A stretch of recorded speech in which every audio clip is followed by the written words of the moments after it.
সূরাটি হচ্ছে পবিত্র কোরআনের, এই সূরাটির নাম হলো সূরা আবাসা। এটি পবিত্র কোরআনের ৮০ নম্বর সূরা। পবিত্র কোরআনের সূরা আছে ১১৪।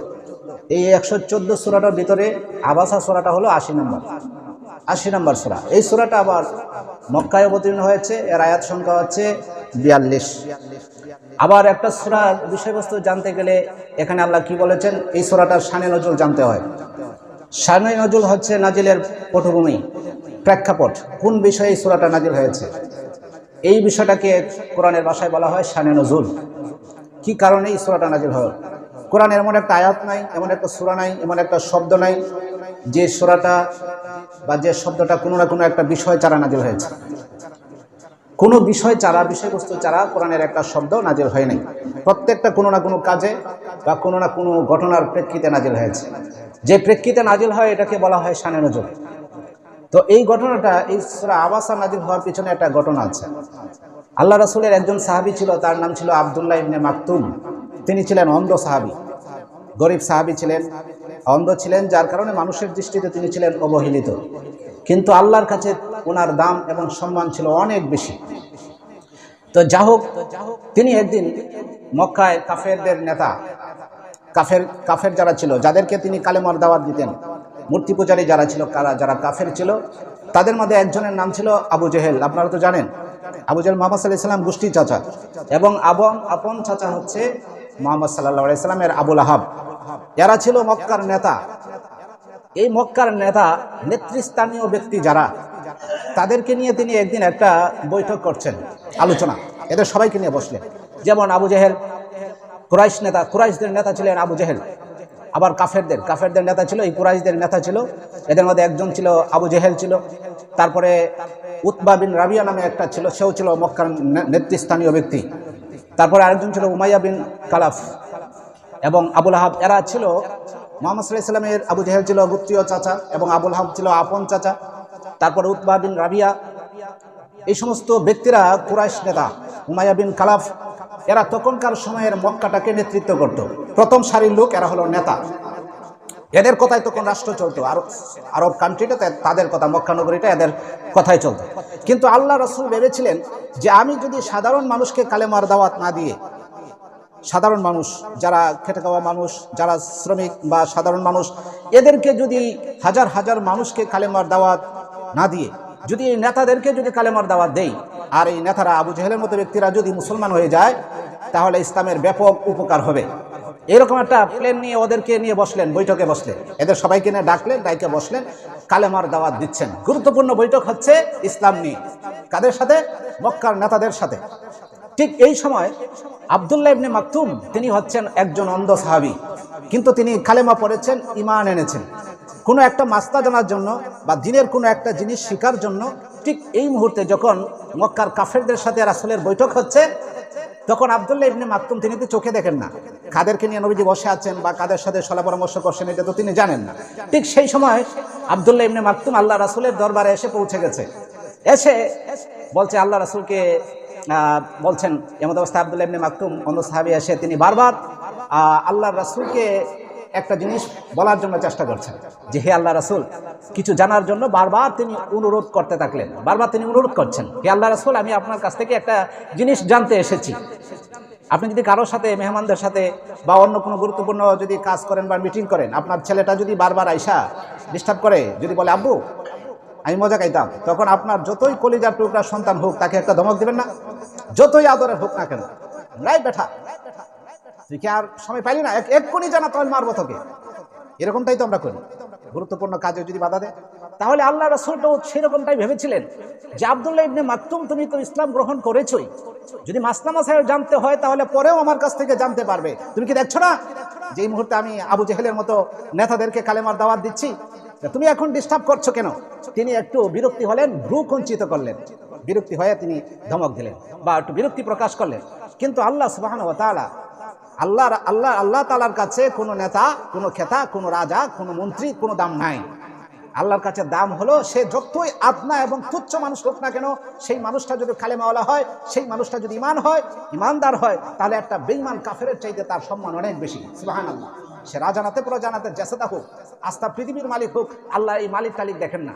এই নেতা এবং খেতা দেখেন না, আল্লাহ দেখেন ইমানদার। সেই ব্যক্তিটা একবারে তুচ্ছ মানুষ হইলেও সেই ইমানদার ব্যক্তিটার দাম অনেক বেশি। যার কারণে আল্লাহ রাসূলের এই বিরক্তিটা আল্লাহ সুবহানাহু ওয়া তাআলা পছন্দ করেন না।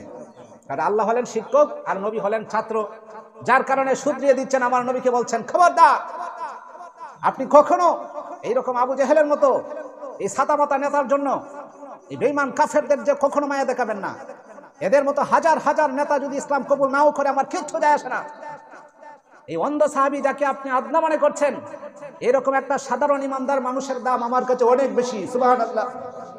তাহলে এই ঘটনার মাধ্যমে, এই সূরার মাধ্যমে দাম্ভিক, অহংকারী, স্বৈরাচারী রাজা বাদশাদের অহংকারকে আল্লাহ ভেঙে চুরে চুরমার করে দিয়েছেন। কারণ এই রাজা বাদশার কোনো আল্লাহর কাছে দাম নাই। আল্লাহর কাছে দাম হলো কালেমাওয়ালার দাম বেশি। সুবহানাল্লাহ। ইমানদার মানুষের দাম বেশি। তাহলে এই জন্য এই সূরাটা নাযিল হয়েছে। সূরাটার প্রেক্ষাপটটা বুঝতে পেরেছেন আপনারা এখন? তাহলে এই হলো, এটাকে বলা হয় শানে নজুল। এখন যেটা বললাম সূরা আবাসার কি, এটারে কয় শানে নজুল। আচ্ছা, তাহলে এখানে এখন আমরা শানে নজুলটা জেনেছি, এটাকে প্রেক্ষাপট বলে বা পটভূমি বলে।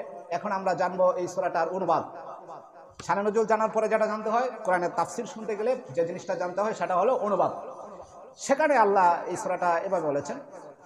আল্লাহ বলেন আবাসা ওয়া তাওয়াল্লা, আমার নবীকে বলছেন, হে আমার রাসূল, আবাসা ওয়া তাওয়াল্লা, আপনি কেন ভ্রু কুঞ্চিত করলেন? আব্দুল্লাহ ইবনে মাকতুমের দিকে কেন আপনি বিরক্তি হলেন? কেন আপনি তার থেকে মুখ ফিরিয়ে নিলেন? আপনি হয়তো ভেবেছেন তার সম্মান কম, আবু জেহেলের সম্মান বেশি। না, এই আবু জেহেলের সম্মান আমার কাছে তেমন না। যেহেতু সে কাফের, যদিও সে নেতা হতে পারে, এই নেতার আমার কাছে কোনো দাম নাই। এই নেতার চাইতে এই অন্ধ সাহাবীর দাম আমার কাছে বেশি। আপনি কেন ভ্রু কুঞ্চিত করলেন? কেন তার প্রতি বিরক্তি হলেন? আনজাহুল আ'মা, আল্লাহর নবী, আল্লাহ তার নবীকে বলছেন, কারণ তার কাছে এক অন্ধ সাহাবী আগমন করলো। কেন তিনি বিরক্তি প্রকাশ করলেন? এই জিনিসটা বলতে গিয়ে আল্লাহ বলেছেন যে তার কারণ হলো আমার রাসূলের কাছে একজন অন্ধ সাহাবী এসেছে, যার কারণে তিনি বিরক্তি প্রকাশ করেছেন। তিনি বললেন যে হে রাসূল, আপনার এই কাজটা করাটা ঠিক হয় নাই। আপনার কাছে অন্ধ সাহাবী এসেছে আর আপনি বিরক্তি প্রকাশ করেছেন, এটা আপনার করা উচিত ছিল না। এরপরে আল্লাহ বলেন আমা যুদরিকা লাআল্লাহু ইয়াযাক্কা, আপনি কি জানেন সে হয়তো পরিশুদ্ধ হতো।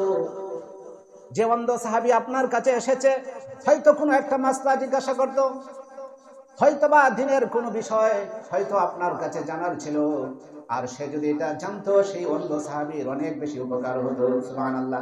আপনি যদি তার কথাটা শুনতেন আর মাসলাটা যদি তাকে বলতেন, তাহলে এই অন্ধ সাহাবীর এই মাসলাটা কাজে লাগতো। কিন্তু যাদেরকে নিয়ে বৈঠক করতেছেন এরা তো বুঝাইলে কোনো লাভ নাই। যেই সেই, এই যে আপনার খামার বাড়িতে লুহা বাইরায় না, লুহা বাইরেলে পরে একটা যেই সেই আওয়াজ হয়। এই বাড়িতে থাকে, বাড়িতে বাড়িতে যদি সেপটা বেশি সেপটা বানায় নেয় তাহলে কি হয়? কুদাল হয়। আর যদি হালকা একটু সেপটা বানায় দা হয়, খুন্তি হয়, সাফল হয়, তারপরে বিভিন্ন রকমের কাঁচি হয়, যন্ত্রপাতি হয়, বল্লম হয়, সাফল হয়। এই কুদাল খুন্তি যার তার হওয়ার হয়। কিন্তু এই কুদাল থেকে, এই লোহা থেকে একটা আওয়াজ হয়। আওয়াজটা হলো যেই সেই। লোহারে যখন বাইরে হয় তখন লোহা থেকে কি একটা আওয়াজ হয়? ঝনঝন একটা আওয়াজ হয় না? এখানে লক্ষ্য করে শুনবেন যে লোহা আপনাকে বলতেছে যেই সেই। তার মানে আপনাকে বোঝাইতেছে বাড়িতে বাড়িতে আমার সেপটা বানায়লা, যতক্ষণ কিয়ামত পর্যন্ত বাইরাবি, বাইরেতে বাইরেতে আমি সফল হব, আমি কমতি হব, কুরাল হব, কিন্তু কিয়ামত পর্যন্ত বাইরাইলে আমি লোহাই থাকবো, স্বর্ণ হব না। বলেন ঠিক কিনা? তাহলে লোহারে বাইরেলে কি কোনোদিন স্বর্ণ হবে নাকি? সফল হবে। নামটা হয়তো বাইরেতে বাইরেতে চেঞ্জ হয়ে যাবো গা, বেশি বাইরেলে কুদাল হয়ে যাব, হালকা কিছু বাইরেলে কমতি কুরাল বাইতা হইব, কিন্তু লোহাই থাকবে, লোহা কোনোদিন স্বর্ণ হবে না। ঠিক সেই কথাটাই আল্লাহ সুবহানাহু ওয়া তাআলা আমার নবীকে বলছেন, শুনুন, এই অন্ধ সাহাবী আপনার কাছে ভালো লাগে নাই। কেন আপনার কাছে আসে? কারণ এই অন্ধ সাহাবীর কত সম্মান আপনি জানেন। ওই রকম হাজার হাজার কাফের যদি ইসলাম কবুল করে নাও করে, তাহলে আমার কিচ্ছু যায় আসে না। কারণ এই হাজার হাজার বেঈমান কাফেরের তুলনায় এই অন্ধ সাহাবীর মর্যাদা অনেক বেশি। বলেন সুবহানাল্লাহ। তাহলে এখন বুঝে আসছে, ওমা ইদরিকা লাআল্লাহু ইয়াযাক্কা আও ইয়াযাক্কারু ফাতানফাহু যিকরা, অথবা উপদেশ গ্রহণ করত এবং উপদেশ তার উপকার হতো। আপনি যদি তাকে বোঝাতেন, এই অন্ধ সাহাবীর মাসলাটা জেনে অনেক বেশি উপকার হয়ে যেত, কিন্তু আপনি তো সেটা করেন নাই। আপনি নিয়ে বসে আছেন কাকে? এই নেতাকে তাদেরকে নিয়ে। এই নেতাকে তাদেরকে না বুঝাইলে কোনো সমস্যা নাই, কারণ এদের মধ্যে কিছু আছে, এদেরকে যতই আপনি বুঝান না কেন এরা ইসলাম কবুল করবে না। কারণ এরকমটা হয়েছে, কিছু কিছু ক্ষেত্রে হয়েছে যে এক বেটা আপনার এক রাজা ছিল, একটা মানে নির্বোধ রাজা। সে বলছে আমাকে যদি কেউ বোঝাতে পারে কোনো একটা বিষয়, সেটা গল্পও হতে পারে, সেটা সাহিত্যও হতে পারে, হয়তোবা যে কোনো বিষয় হতে পারে, যদি আমাকে বুঝাইতে পারে, যদি তোমাদের রাজ্যের ভিতরে এমন কোন লোক তাকে যদি আমাদেরকে বুঝাইতে পারে, তাহলে আমার রাজত্বের অর্ধেকটা তাকে লিখে দিব। এরকম একটা ঘোষণা দিয়ে দিছে। যখনই ঘোষণা দিল, ঘোষণা শোনার পরে রাজ্য জুড়ে বিভিন্ন সাহিত্যিক, কবি, সাহিত্যিক, জ্ঞানী, বুদ্ধিমান লোকেরা রাজদরবারে আসা শুরু করলো। কারণ রাজারে যদি বুঝাইতে পারি তাহলে অর্ধেক রাজত্বের মালিক আমি হয়ে যাব। রাজার যে বউ আছে রানী বলতেছে রাজারে যে তুমি কাজটা করলা কি, এত বড় রাজত্ব, তাহলে তোমার এই রাজত্বের ভিতরে তো অনেক জ্ঞানী আছে, অনেক বুদ্ধিমান আছে, অনেক বিজ্ঞানী আছে, তোমার চাইতেও জ্ঞানী গুণী মানুষ আছে। যদিও তুমি রাজা হইছো, কিন্তু তুমি রাজা হওয়ার পরেও প্রজাদের মাঝে এমন কিছু লোক আছে যে প্রজাদের মাঝে কিছু লোক তোমার চাইতে বুদ্ধি বেশি রাখে, যেটা তোমার যদি উল্টাপাল্টা করে যদি বুঝাই ফেলায়, তাহলে তো অর্ধেক রাজত্ব তারা দেওয়া নিলাম। তাহলে তুমি এই কাজটা কি করলা? বুঝাইতে থাকো, বুঝাইতে বুঝাইতে আরো বেশি বুঝাইবো, আমি বুঝলেও লাস্টে কই আমি বুঝছি না। তাহলে আমি যখন বলবো বুঝছি না, তাহলে তো আমার রাজত্ব নিতে পারবে না। রানী কয় যে বাপরে বাপ, আমি মনে করছিলাম আমার রাজা বুদ্ধি কম, অন্তত তোমার বুদ্ধি আছে। লাস্টে কি কইব? বুঝছি না। তাহলে আল্লাহ তার রাসূলকে বলছেন যে এই যে বেঈমান কাফের আবু জেহেল আপনি বুঝাইতেছেন, সে বুঝতে থাকবে, লাস্টে কইব বুঝছি না। তাহলে এটারে কালেমার দাওয়াত দিলে কি হইব? এটারে কালেমার দাওয়াত না দিয়া যে অন্ধ সাহাবীদের পিছনে আপনি মেহনত করেন, তাহলে ইসলামের বিজয় হয়ে যাবে। বলেন সুবহানাল্লাহ। তাহলে এই জন্য বলেছেন, আল্লাহ বলেছেন আম্মা মান ইস্তাগনা, পরন্তু যে বেপরোয়া যেটাকে আপনি দাওয়াত দিচ্ছেন, এটা তো বেপরোয়া, এটা ডোনাল্ড ট্রাম্পের মতো, এটার মাথাও নাই, মগজও নাই, এটা কিছুটা নির্বোধ, এটা কিছুটা বোকা। এটা সকালবেলা একটাই বলে আর বিকেলে, এই যে ডোনাল্ড ট্রাম্পের দেখছেন না নাম, এটা সকালে কি কইছে বিকেলে মনে থাকে না। একটু সকালে কি বলে বক্তব্য দেয়, বিকেলে তার মনে থাকে না। তো ওইটার মতোই ছিল ওরা। এই যে আপনার সাধারণত যাদেরকে আল্লাহ রাজত্ব দিয়েছেন, যারা বিশ্ব শাসন করেছেন, এই বিশ্ব শাসকদের ভিতরে তাদের রাজত্ব পেয়েছিল, কিন্তু তাদের জ্ঞান ছিল কম। এটা কোরআন দ্বারা প্রমাণিত। বড় বড় নেতা যারা রাষ্ট্রপ্রধান, এরা তাকে বুদ্ধি কম থাকে, এরা মোটাটা বুঝে, চিকনটা বুঝে না। এই যে এরকম অনেক আছে। যেমন আপনার যে ফেরাউনের নাম শুনেছেন, ফেরাউন অনেক বেশি প্রভাবশালী সরকার রাজা ছিল, কিন্তু বুদ্ধি ছিল কম। নমরুদের কথা আপনারা শুনেছেন, নমরুদ বিশাল বড় রাজত্বের মালিক ছিল, কিন্তু বুদ্ধি ছিল কম। এটা কোরআন দ্বারা প্রমাণিত। কারণ তাদেরকে বুদ্ধি পরীক্ষায় তারা ব্যর্থ হয়েছে। অনেক সময় ফেরাউন, এই নমরুদের ফেরাউনের একটা প্রাসাদ হামানকে বানিয়েছিল, এরকম বিশাল বড় একটা প্রাসাদ বানাতে, যে উঁচা করে একটা ভবন বানাও, তাহলে এখানে উঠবো, ওইটা কি করবেন? বলছে যে এখানে উইটা মুসার আল্লাহকে, নাউজুবিল্লাহ, যে আল্লাহকে আরশে আজিমে আছেন, এখান থেকে গুলি করব, তাহলে গুলি করলে আল্লাহ মারা যাইব। বলেন নাউজুবিল্লাহ। তাহলে চিন্তা করেন, তাদের বুদ্ধি কি বেশি ছিল না কম ছিল? আকাশটা যে কত উপরে, তারপরে সাতবক আকাশ, সাতবক জমিন, পানি দিয়ে আরশে আজিমের উপরে, আল্লাহর শান এবং মান কত। এটা কি বোমা হামলা করলে সেই বোমাটা আল্লাহ পর্যন্ত দেখবো নাকি? তাহলে তখনকার সময় যুদ্ধ ছিল মিসাইল ছিল না, তীর ধনুক। আচ্ছা, আসমানের দিকে একটা তীর দিলে কি আল্লাহর ধরবো নাকি? তাহলে চিন্তা করেন যে এটা আমার জন্য প্রাসাদ বানাও, আবার এখানে উঠবো, এখানে মুসার আল্লাহকে গুলি করে মেরে ফেলবো। বলে নাউজুবিল্লাহ। তাহলে এটা কি তার বুদ্ধি ছিল? আচ্ছা, বোঝা যায়, কোরআন দ্বারা বোঝা যায় যারা রাজত্বের মালিক ছিল, কিন্তু এদের বুদ্ধি ছিল না। কারণ এরা ভুখা রাজা ছিল। এই ডোনাল্ড ট্রাম্পকে দেখলে ওরকম বোঝা যায়। এই যে আমেরিকার প্রেসিডেন্ট ডোনাল্ড ট্রাম্প, এর যে মাথা মোটা, এর যে বুদ্ধি সত্যি কম। এর চাইতে আমরা এলাকার মেম্বারদের বুদ্ধি বেশি আছে, যারা এই যে মেম্বারি করে, এদের বুদ্ধি বেশি আছে। এই পার্লামেন্টের বসায় না, এই যে গ্রাম্য দরবার আছে না, এই গ্রাম্য দরবারের মাঝে যদি ডোনাল্ড ট্রাম্পের বসানি হয়, আর গ্রামের যে আমরা এই যে বাপসা ছাড়া যে মাতবর আছে, এই মাতবর ব্যান্ডির সাথে ডোনাল্ড ট্রাম্প পারবো কিনা সন্দেহ আছে। চিল্লায় বলেন ঠিক কিনা? আমার মনে হয় পারতো না, কারণ এর বুদ্ধি কম। কারণ সকালে একটা বলে, বিকালে আর একটা বলে। এই যে হালার বুদ্ধি একেবারেই কম। এই যে আপনার ফেরাউনের মতো আল্লাহর বাড়ি আছে আবু জেহেল। শেষ পর্যন্ত আল্লাহ বললেন যে দেখো ফেরেশতারা, ও যেহেতু আমাকে মারতে চায়, একটা সুযোগ তাকে দাও।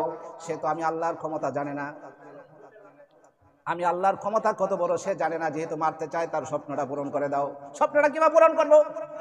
যে একটা কাজ করো তোমরা, ওই বেটা যে তীর দেশা ছেড়া, ওই তীরটাকে ফেরেশতাদেরকে বললেন যে তীরটাকে ধরো, তীরটা ধইরা তারপরে এটার মধ্যে শুকরের গুস্ত, শুকরের রক্ত লাগাই দাও।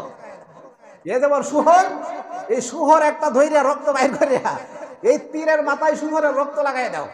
তাহলে এই তীরটা যেমন ঘুরে ঘুরে যখন আবার নিচে আসবে আর তীরের মাথায় যখন রক্ত দেখবে, এই বুকাটা তখন কি মনে করবে? কারে মারি হয়েছে। তাহলে এরা রাজত্ব পেয়েছিল, কিন্তু এদের কি ছিল না? জ্ঞান ছিল না। এটা কি বানানো না কোরআন দ্বারা প্রমাণিত? তাহলে বড় বড় মাথা মোটা যেটি রাষ্ট্রপ্রধান, বেঈমান কাফের ইহুদি খ্রিস্টান, এই যে নেতানিয়াহু, এই যে শয়তানিয়াহু, এই শয়তানিয়াহু মাথা মুঠা, এদের বুদ্ধি কম। আবার এই ডোনাল্ড ট্রাম্প, এরা বিশাল বড় রাজত্বের ক্ষমতার মালিক, কিন্তু এদের বুদ্ধি কম। সকালবেলায় বলে যে ইরানের সব কটা রাজারা তো মেরে ফেলছি, বুদ্ধিমান যারা ছিল, যারা ক্ষমতাশালী মেরে ফেলছি, যার কারণে এই যুদ্ধে আমরা বিজয় লাভ করছি। আর হিন্দে মিসাইল মাইরি আমেরিকার এখন মাটির সাথে মিশে আছে সৈন্য, এটা স্বীকার করে না, এরা পরাজয়ের দ্বার প্রান্তে। আর হিন্দে কিন্তু দুবা ছোড়া আছে। তাহলে ওই মাথা মোটা কিন্তু ওরাও ছিল, এই যে বেঈমান কাফের যারা ছিল, এদের বুদ্ধি যে কম ছিল এটা কোরআন দ্বারা বোঝা যায়। যার কারণে আল্লাহ তখন বলেছেন যে ফান্তালাহু তাসাদ্দা, আপনি তার চিন্তায় আপনি মশগুল, ওই মাথা মোটাটারে বাদ দেন। বাদ দিয়া আপনার এই যে ধর্মবাসা ব্রিজের উপরে একটা মহিলা ভিক্ষা করে না, দেখছেন আপনি? বাচ্চাগুলি নিয়ে বসে থাকে, খুব অসহায় না, ঘর বাড়ি নাই, ভিক্ষা করে, আবার কিন্তু সাধারণ। কিন্তু আল্লাহ ও যদি কালেমা পড়ে, ও যদি ঈমান আনে, ও যদি নামাজ পড়ে, ওর সম্মান ডোনাল্ড ট্রাম্পের চাইতে বেশি। বলেন সুবহানাল্লাহ। এই সূরা আবাসা এটাই বলছে। এটা আমরা অন্য সময় আলোচনা করবো ইনশাল্লাহ। আজকে আমরা সূরা আবাসা নিয়ে আলোচনা করছি, এই তাফসিরটা আমরা আগামী জুমায় করবো ইনশাল্লাহ। আচ্ছা, এই তাফসিরের ভিতরে কিন্তু অনেক প্রসঙ্গ থাকে, যে বিষয়গুলো আসলে এই একটু লম্বা সময়ের দরকার হয়, যার কারণে আমরা এগুলো বিশেষ করে বলতে পারি না। এই সূরা আবাসার একটা শিক্ষা হলো মানুষের মর্যাদা। তাহলে সূরা আবাসা থেকে বোঝা যায় যে অনেক দামি মানুষের কোনো সম্মান নাই, ইমানদার মানুষের দামের সম্মান বেশি। এটাও কিন্তু আবাসার একটা দাওয়াতের একটা মূলনীতি আছে।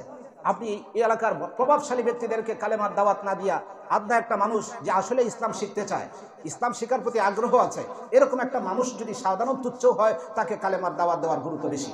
ধরেন একটা তাবলীগ জামাত থেকে লোক আসলো, আয়েশা এলাকার প্রভাবশালী যেটা অহংকারী, ওই ব্যক্তিটারে দাওয়াত না দিয়ে যদি সাধারণ রাস্তার একটা মানুষকেও দাওয়াত দেয়, আর ইসলাম কবুল করার যদি তার ইচ্ছা থাকে, ওকে যদি তাবলীগে নিতে পারে, ওই যে ভুমাডারে না নেওয়ার চেয়ে, ওই যে দাম্ভিক অহংকারীটাকে না নেওয়ার চেয়ে তুচ্ছ একটা মানুষকে তাবলীগে নেওয়ার ফজিলত অনেক বেশি। বলেন সুবহানাল্লাহ। তাহলে এটাও কিন্তু দাওয়াতের একটা মূলনীতি। নবীজির তার চারিত্রিক যে একটা বৈশিষ্ট্য, সেটা হলো যে কোরআন যে আল্লাহর দ্বারা প্রমাণিত, কোরআন যে আল্লাহর গ্রন্থ, এই সূরা আবাসা দ্বারা বোঝা যায়। কারণ এখানে কিন্তু আল্লাহ রাসূলকে কিছুটা আল্লাহর পক্ষ থেকে শাসন করা হয়েছে, একটু ধমক দেওয়া হয়েছে। আচ্ছা, যদি কোরআন যদি মুহাম্মদ সাল্লাল্লাহু আলাইহি ওয়াসাল্লামের বানানো হইতো, তাহলে নিজের যে ত্রুটিটা, নিজের যে এখানে শাসনের যে চিত্রটা, এটা কি তিনি কোরআনে উঠিয়ে ধরতেন? যেন আল্লাহ তো এখানে আমাকে শাসন করেছেন। কিন্তু পরবর্তীতে যখন এই আব্দুল্লাহ ইবনে মাকতুমকে যখন আল্লাহ রাসূল দেখতেন, দেখার পরে তাকে দুটি হাত প্রসারিত করে বুকের সাথে জড়িয়ে নিতেন, বলতেন যে আব্দুল্লাহ মাকতুম, কারণ তোমার সেই মর্যাদা এত বেশি যে তোমার কারণে মহান আল্লাহ আরশে আজিম থেকে আমাকে শাসন করেছেন। সুবহানাল্লাহ। অনেক বেশি সম্মান। যার কারণে আমাদের দেশের প্রধানমন্ত্রীরা যদি এক দেশ থেকে অন্য দেশে রাষ্ট্রীয় সফরে যায়, তার ভারপ্রাপ্ত একজন প্রধানমন্ত্রী বানায় তুই যায় না, প্রশাসক, অস্থায়ী প্রশাসক, যে আমি আসার আগ পর্যন্ত রাষ্ট্রীয় কাজ তুমি করবে। এটা ছাগল পাগলকে দিবে এই দায়িত্বটা? কাকে দিবে? যারা রাষ্ট্রের যারা সম্মানী মানুষ, তাদেরকে, রাষ্ট্র চালানির মতো যাদের জ্ঞান আছে, তাদেরকে কিন্তু ভারপ্রাপ্ত প্রধানমন্ত্রী বানায়া যাবে না, যাবে না। কিন্তু এই সূরাটা নাজিল হওয়ার পরে আব্দুল্লাহ ইবনে মাকতুম অন্ধ সাহাবীর সম্মান এতটাই বেড়ে গিয়েছিল আল্লাহ রাসূলের কাছে, তিনি যদি রাষ্ট্রীয় সফরে কোথাও যেতেন, তাহলে মদিনার শাসনকর্তা আব্দুল্লাহ ইবনে মাকতুমের হাতে দিতেন যে আমি আসার আগ পর্যন্ত মদিনার শাসক হিসেবে তোমাকে ঘোষণা করলাম। সুবহানাল্লাহ। কারে? অন্ধ বেড়ারে। কারে? অন্ধ বেড়ার সম্মান কত বাড়ছে দেখছেন? এটাই হচ্ছে সেই আবাসা সূরার মধ্যে একটা সাধারণ মানুষ। আবার মসজিদে নববীর তিনি মুয়াজ্জিনও ছিলেন। মসজিদে নববীর মুয়াজ্জিন ছিলেন দুইজন। একজন হচ্ছেন বিলাল রাদিয়াল্লাহু আনহু, আপনারা শুনেছেন? বিলাল ছিলেন মসজিদে নববীর মুয়াজ্জিন। আরেকজন মুয়াজ্জিন ছিলেন আব্দুল্লাহ ইবনে মাকতুম। তাহলে